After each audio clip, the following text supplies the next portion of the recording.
Sobat Pi, yuk masuk di ruang BP. Urusan remaja sekarang, bahas di Pi Radio.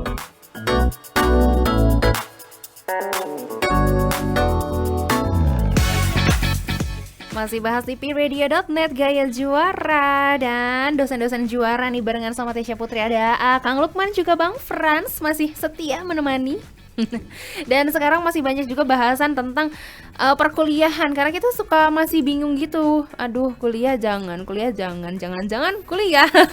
Tapi kalau udah ngedipin kuliah, gini kuliah. Aduh, tolong ya kan. Pengen nanya dulu sama Bang Frans ya. Sebagai kemahasiswaan nih, kan ke mahasiswa. Yang namanya mahasiswa bukan jadi siswa lagi ya. Iya, betul. Yang tadi kudunya adalah mengikuti gimana minat bakat, terus apa sih passionnya, nggak cuman ngikutin zaman doang. Oh lagi usum itu, itu aja kan jadi zong sendiri ya. Bener. Terus gimana sih caranya kita sebagai mahasiswa ngikutin apa yang ada di kampus gitu ya, misalnya peraturan-peraturan kampus dan lain sebagainya untuk ngikutin ritmenya kampus supaya lebih nyaman ke kitanya, walaupun kita beda dengan kampus, tapi ngikutin frekuensinya kampus tuh gimana sih kudunya kita teh gitu untuk antisipasi dan persiapan menuju kampus gitu. Oke, ya Teh. Jadi gini nih, ada sebenarnya ada beberapa tips ya Teh ya. Gimana caranya kita untuk memanage waktu kita itu sebagai mahasiswa ya.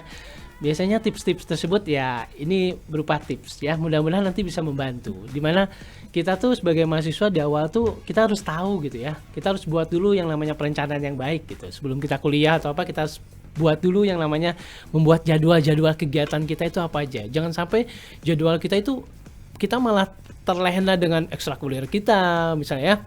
Ekstrakurikuler kita, terus kita terlena dengan bahkan jadi males ngumpulin tugas, ngerjain tugas atau apa. Nah itu sebaiknya kita lakukan yang namanya manajemen waktu. Jadi tadi sempat ada yang kenapa kuliah itu susah lulusnya, susah ininya, susah itunya. Sebenarnya itu dari manajemen waktunya kita sebenarnya. Dimana yang pertama itu sebaiknya kita buat dulu jadwal kegiatan kita ya. Itu bisa dibuat. Biasanya ada papan informasi yang bisa kita gunakan untuk mengatur jadwal kita sendiri gitu ya. Lalu kita juga sebaiknya mengatur jadwal tersebut juga fleksibel, jangan terlalu kaku juga ya, jangan terlalu kaku di situ. Lalu kita juga sebaiknya kalau mengerjakan sesuatu itu biasakan fokus pada kegiatan itu tuh mana yang harus diprioritaskan gitu ya. Entah misalnya nih ya, di minggu ini memang deadline-nya itu adalah mengerjakan tugas dari dosen gitu ya. Nah itu untuk mainnya tolong diubah dulu prioritasnya itu menjadi prioritas yang kedua gitu ya. Nah itu juga kita juga nanti ya membuat sub-sub dari kegiatan kita itu apa aja gitu ya, terutama dari dari kegiatan-kegiatan perkuliahan. Dan jangan sampai misalnya wah kita ini ikutan organisasi kemahasiswaan akan mengganggu nih kuliah kita ya. Ternyata fakta tersebut banyak ditolak juga karena apa?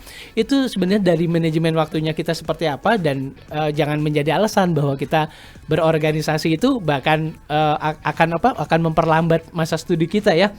Jadi sebenarnya kita tuh kadang selalu menunda-nunda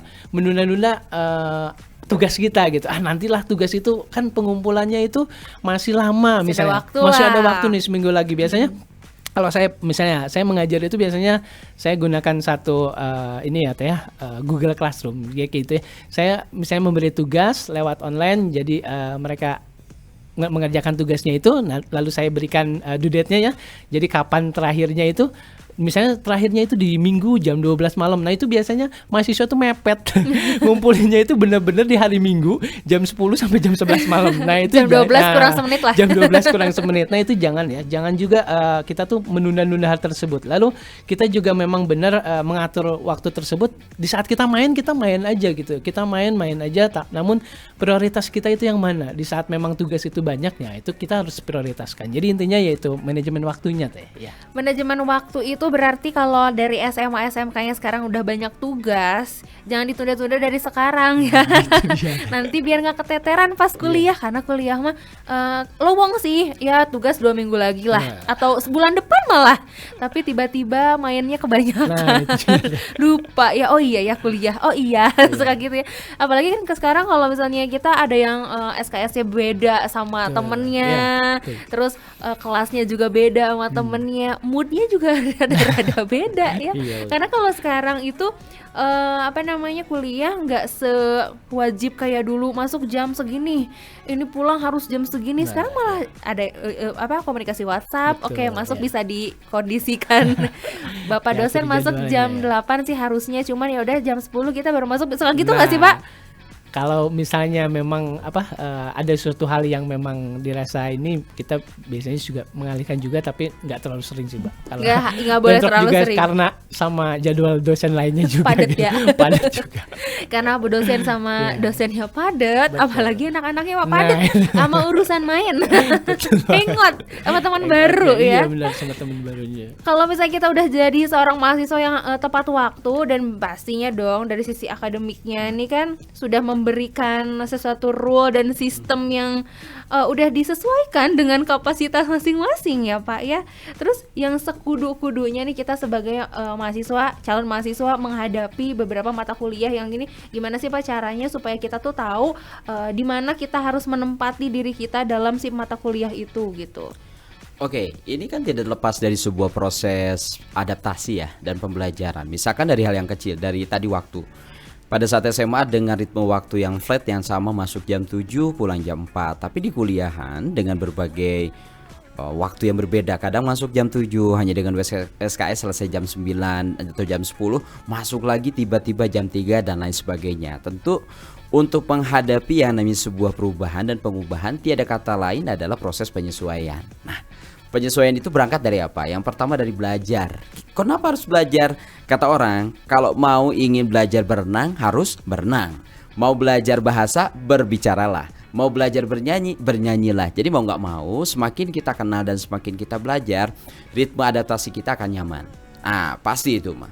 Kenapa? Karena pada saat di dunia SMA dia terbiasa dengan hal yang biasa rutin, tapi di kuliahan dia dengan sesuatu yang berbeda. Kalau tidak terbiasa dengan pola pembelajaran, culture shock dong, hal yang Iya sangat dong. kaget, ruas, oke, shocking ngosiak shock dah. melatan langit, Oh, aduh, ngebentar bukan melatan lagi. bumi dan akan ruas sekali. Oh iya dong. Nah, oleh karena itu harus apa? Belajar. Karena komunikasi itu sangat penting juga pada saat pembelajaran.